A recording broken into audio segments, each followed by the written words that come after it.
আসসালামু আলাইকুম। রাতের শীর্ষ সংবাদে স্বাগত জানাচ্ছি আমি খাদিজাতুল বিথি। ৯ ফেব্রুয়ারি বিটিভিতে ভাষণ দেবেন তারেক রহমান। নির্বাচন না হওয়ার কোনো সুযোগ নেই সেনাপ্রধান।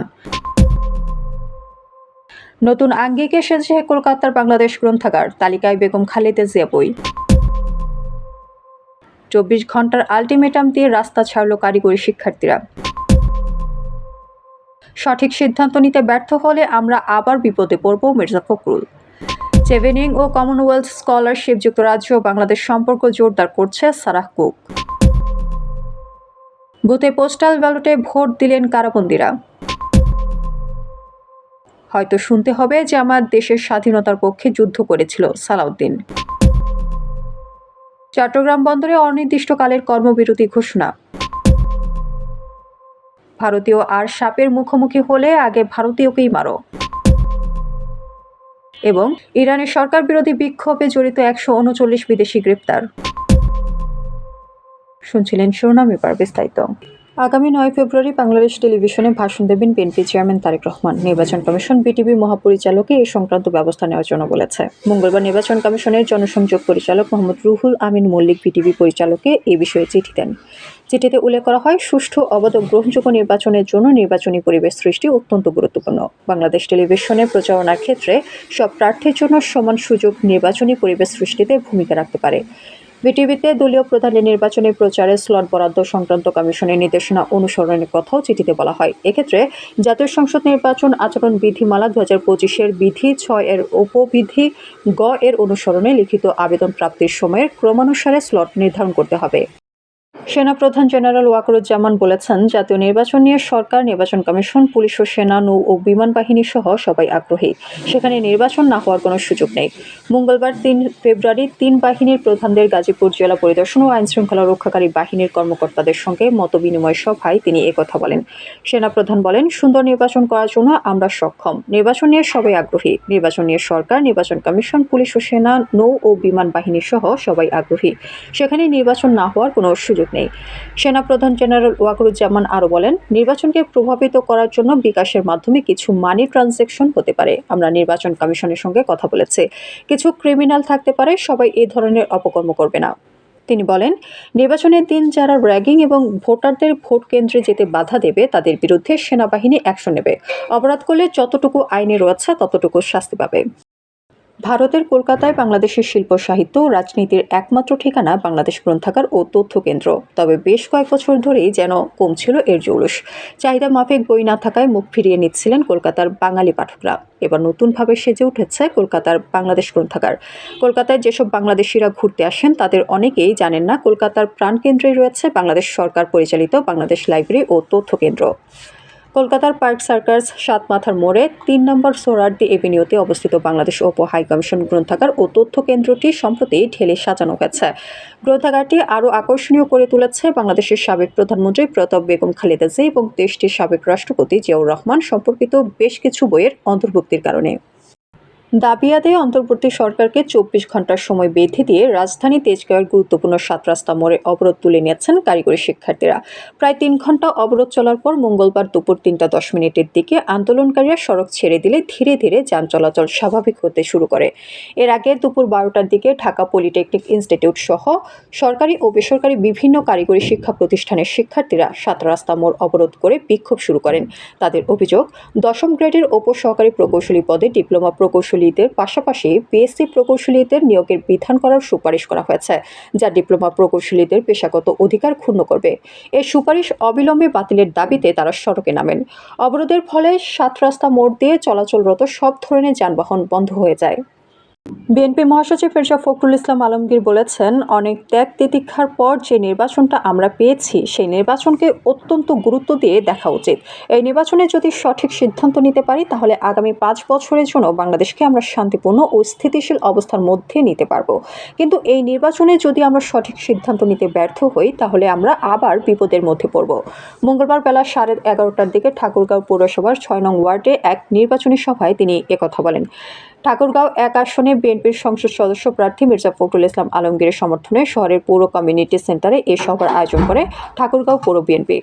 ভোটের সময় মানুষকে নানাভাবে বিভ্রান্ত করার অভিযোগ তুলে মির্জা ফখরুল বলেন, ধর্মকে ব্যবহার করে মানুষকে বিভ্রান্ত করার চেষ্টা করা হচ্ছে, মিথ্যা প্রচারণা করা হচ্ছে, যার কারণে আমাদের সার্বিকভাবে সিদ্ধান্ত নিতে ভুল হতে পারে। যুক্তরাজ্য সরকারের কমনওয়েলথ ও চেভেনিং স্কলারশিপ পেয়ে দেশটির বিভিন্ন বিশ্ববিদ্যালয়ে পোস্ট গ্রাজুয়েশন সম্পন্ন করে দেশে ফিরে আসা বাংলাদেশি শিক্ষার্থীদের সংবর্ধনা দিয়েছে ঢাকাস্থ ব্রিটিশ হাইকমিশন। মঙ্গলবার এক সংবাদ বিজ্ঞপ্তিতে জানানো হয়, সোমবার সন্ধ্যায় ঢাকায় ব্রিটিশ হাইকমিশনে এই সংবর্ধনার আয়োজন করা হয়। অনুষ্ঠানে বাংলাদেশে নিযুক্ত ব্রিটিশ হাইকমিশনার সারা কুক বলেন, যুক্তরাজ্য সরকারের অর্থায়নে প্রদত্ত বৃত্তি বাংলাদেশে যুক্তরাজ্য অংশীদারিত্বের দৃঢ়তাকে প্রতিফলিত করে। তিনি আরও বলেন, আমাদের স্কলাররা যুক্তরাজ্যের বিশ্বমানের বিশ্ববিদ্যালয়ে পড়াশোনা করেছেন এবং আমরা আগামীর বাংলাদেশে তাদের ইতিবাচক প্রভাব দেখার প্রতীক্ষায় আছি। স্কলারদের অভিনন্দন জানিয়ে সারা কুক বলেন, যুক্তরাজ্য সরকারের অর্থায়নে পরিচালিত বৃত্তি কর্মসূচি যুক্তরাজ্য ও বাংলাদেশের দৃঢ় অংশীদারিত্বকে প্রতিফলিত করে, যা অভিন্ন মূল্যবোধ ও পারস্পরিক শ্রদ্ধার ভিত্তিতে গড়ে উঠেছে।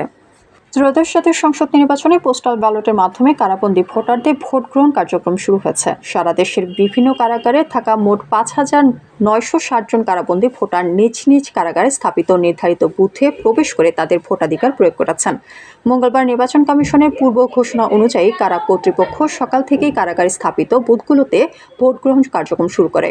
ঢাকার কেরানীগঞ্জ কেন্দ্রীয় কারাগারে গিয়ে সরাসরি এই ভোট গ্রহণ কার্যক্রম পরিদর্শন করেন কারা মহাপরিদর্শক ব্রিগেডিয়ার জেনারেল সৈয়দ মোহাম্মদ মোতাহার হোসেন। পরিদর্শনকালে তিনি বলেন, সারা দেশের বিভিন্ন কারাগারে থাকা 5,960 জন বন্দী ভোটার আজ থেকে পোস্টাল ব্যালটের মাধ্যমে তাদের ভোটাধিকার প্রয়োগ করছেন। বিএনপির জাতীয় স্থায়ী কমিটির সদস্য ও কক্সবাজার 1 আসনের ধানের শীষের প্রতীকের প্রার্থী সালাউদ্দিন আহমেদ বলেছেন, বাংলাদেশে আজ নতুন করে মুক্তিযুদ্ধের ইতিহাস বিকৃত করার একটি অপচেষ্টা চলছে। মঙ্গলবার দুপুরে চকরিয়া উপজেলার উপকূলীয় কোনাখালী ইউনিয়নে নির্বাচনী গণসংযোগ পরবর্তী স্থানীয় জঙ্গলকাটা এলাকায় এক পথসভায় তিনি একথা বলেন। মাতামুহুরী সাংগঠনিক উপজেলা বিএনপি ধানের শীষের সমর্থনে এই নির্বাচনী পথসভার আয়োজন করে। সালাউদ্দিন বলেন, বাংলাদেশ জামায়াতে ইসলামী যারা এই দেশের স্বাধীনতার বিরোধিতা করেছিল, তারাই আজ মুক্তিযুদ্ধের ইতিহাস বর্ণনা করার চেষ্টা করছে। জামায়াতের আমির গতকাল যে বক্তব্য দিয়েছেন, সেখানে তিনি বাংলাদেশের স্বাধীনতার ঘোষণাকে নিয়ে বিভ্রান্তকর ও অসত্য তথ্য উপস্থাপন করেছেন। তাতে তিনি দাবি করেন, শহীদ রাষ্ট্রপতি জিয়াউর রহমান স্বাধীনতার ঘোষণা দেননি, কর্নেল অলি দিয়েছেন। এটি বিভ্রান্তকর এবং অসত্য তথ্য। সালাউদ্দিন আহমেদ আক্ষেপ করে বলেন, আগামীতে কোনো দিন হয়তো আমাদের এমন শুনতে হবে, জামায়াতে ইসলামী এদেশের স্বাধীনতার পক্ষে যুদ্ধ করেছিল। চট্টগ্রাম বন্দরে নিউ মোরিং কন্টেইনার টার্মিনাল বিদেশি অপারেটরের কাছে ইজারা দেওয়ার সরকারি উদ্যোগকে কেন্দ্র করে চরম অচলাবস্থা তৈরি হয়েছে দেশের প্রধান সমুদ্র বন্দরে। আন্দোলনের ধারাবাহিকতায় মঙ্গলবার সকাল 8টা থেকে 24 ঘন্টার কর্মবিরতি পালন করছে চট্টগ্রাম বন্দর রক্ষা সংগ্রাম পরিষদ। এরই মধ্যে বিকেলের নতুন ঘোষণা অনুযায়ী বুধবার সকাল 8টা থেকে অনির্দিষ্টকালের কর্মবিরতিতে যাচ্ছেন শ্রমিকরা। জানা গেছে, চট্টগ্রাম বন্দরে পণ্য খালাসের অপেক্ষায় জেটি ও বহিনোঙরে ভাসছে 98টি জাহাজ। এর মধ্যে চাল, ডাল, চিনি, তেল, খেজুর সহ খাদ্যপণ্য রয়েছে অন্তত 32টি জাহাজে। এর মধ্যে সোমবার হঠাৎ করে বদলি করা হয়েছে 15 আন্দোলনকারীকে। আন্দোলন দমাতে এসব কর্মকর্তা ও কর্মচারীকে বদলির সুপারিশ করেছে নৌ পরিবহন মন্ত্রণালয়। এক অফিস আদেশে সোমবার এ নির্দেশনা দেওয়া হয়। এদের মধ্যে আন্দোলনে নেতৃত্ব দেয়া বিএনপিপন্থী 2 শ্রমিক নেতাও আছেন। যুক্তরাষ্ট্রের কুখ্যাত যৌন অপরাধী জেফ্রি অ্যাপস্টেইন সংক্রান্ত নথিতে বিশ্বজুড়ে প্রভাবশালী বহু ব্যক্তির নাম উঠে এসেছে। এসব নথিতে সাবেক ও বর্তমান বিশ্বনেতা, শিল্পপতি ও কূটনীতিকদের যোগাযোগ, ইমেল ও ব্যক্তিগত মন্তব্যের তথ্য রয়েছে। নথিগুলোতে অন্তত 1,80,000 ছবি ও 2,000 ভিডিও থাকার কথা বলা হয়েছে। নথিতে ভারত নিয়েও বহু মন্তব্য করতে দেখা গেছে। অ্যাপস্টেইনের ঘনিষ্ঠ বন্ধু ও সাবেক জাতিসংঘ দূত নরওয়ের কূটনীতিক টেরিয়ে রোড লার্সেন 2015 সালে অ্যাপস্টেইনকে পাঠানো এক ইমেলে প্রকাশ্য বর্ণবাদী মন্তব্য করেন। সেখানে তিনি লিখেন, এই প্রবাদটি শুনেছ, সাপ আর ভারতীয় একসঙ্গে পেলে আগে ভারতীয়কে মারো। সরকার বিরোধী বিক্ষোভে জড়িত থাকার অভিযোগে অন্তত 139 বিদেশি নাগরিককে গ্রেপ্তার করেছে ইরান সরকার। তবে তাদের নাগরিকত্ব এখনও প্রকাশ করা হয়নি। মঙ্গলবার ইরানের রাষ্ট্রীয় বার্তা সংস্থা তাসনিমের বরাত দিয়ে এই তথ্য জানিয়েছে সংবাদ মাধ্যম ডেইলি সাবাহ। ইয়াজদ শহরের পুলিশ প্রধান আহমদ নেগাফবান বলেছেন, গ্রেপ্তার ব্যক্তিরা দাঙ্গামূলক কর্মকাণ্ডের সঙ্গে সম্পৃক্ত। তারা বিশৃঙ্খলাকারীদের সংগঠিত করে উস্কানি দেওয়া ও দিক নির্দেশনায় জড়িত ছিলেন।